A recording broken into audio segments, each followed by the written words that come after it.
Desde a sua criação, a McLaren F1 era queridinha do seu criador, Gordon Murray. Murray considerava seu carro perfeito. Ele não seria usado em pistas, somente em estradas, para suprir o propósito a qual foi construído. Caso você quisesse ver um F1, você veria ele nas ruas e não nas pistas.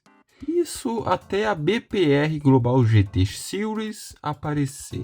A BPR nasceu logo após o Campeonato Mundial de Carros Esportivos ser descontinuado em 1992. Não existia mais nenhum campeonato mundial desses carros, e aí foi onde ela foi fundada. Ela trazia em seu arsenal carros como o 600 LM da Venturi, Ferrari F40 e o icônico 911 Turbo. Fabricantes se interessavam pela série dia após dias, e com a McLaren não seria diferente. Ela tinha um carro ganhador pronto.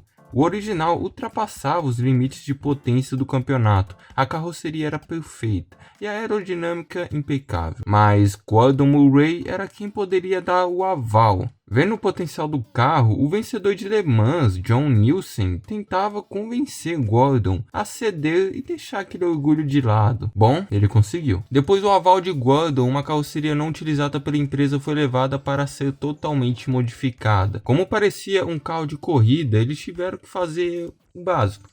A lição de casa: adição de dutos de resfriamento, um grande aerofólio, retirada de todas as buzigangas do interior e adição de uma gaiola de proteção. Equipado por um BMW S70 V12, que era obrigado a usar um restritor de ar para não ultrapassar os 600 cavalos do motor. Porém, características originais foram mantidas. O assento central, as portas borboletas e até a caixa de câmbio original foi mantida. Também foi coordenado um teste de 24 horas pela McLaren em Magnum Cores, a fim de ver os pontos fracos e fortes do protótipo. 9 carros seriam construídos para a temporada de 1995 com o chassi de número 1 mantido pela fábrica e a ponto de ser uma mula de testes, exceto o seu único uso pela Kokusai Racing nas 24 horas de Le Mans. A equipe britânica GTC Racing recebeu também 2 GTRs, com um terceiro sendo usado para substituir um carro destruído.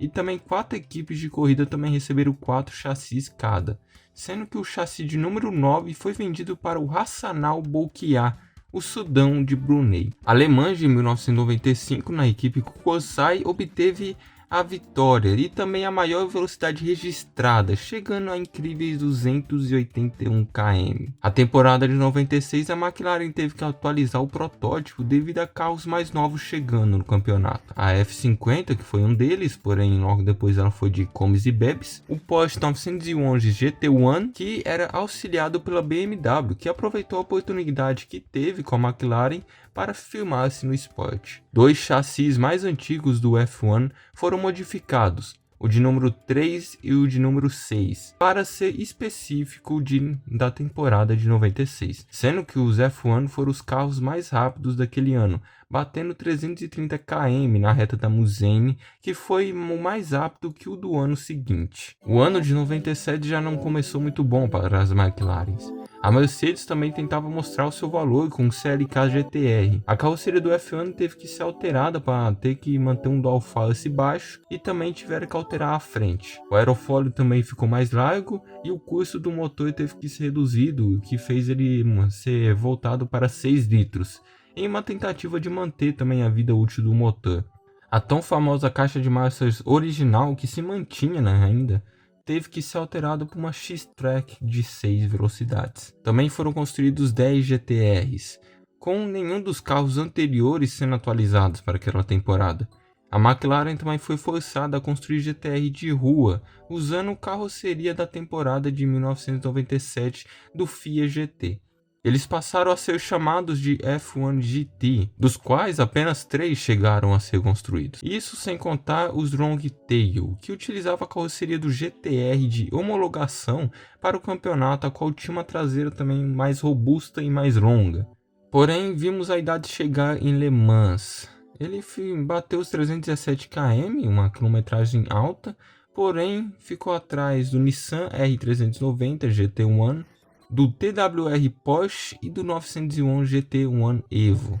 Esse praticamente marcou o fim do F1 na categoria. Claro que no outro ano a gente também teve uma passagem curta pela GTP Euro Series. Ele conseguiu ser absoluto na competição. David Off ganhou a competição em Jarama, a competição que abriu a Euro Series, e também ganhou nos 1000 km de Monza, com 11 voltas à frente de carros com cockpit aberto. Porém, em Spa, a junta do cabeçote não aguentou e foi de Pai Nosso, o que fez aposentar o F1 na categoria do GTP. Ele também chegou a correr em 1999 na classe LMGTP e, caso ganhasse, teria o convite para entrar em Le Mans, mas ele nem chegou a completar a corrida.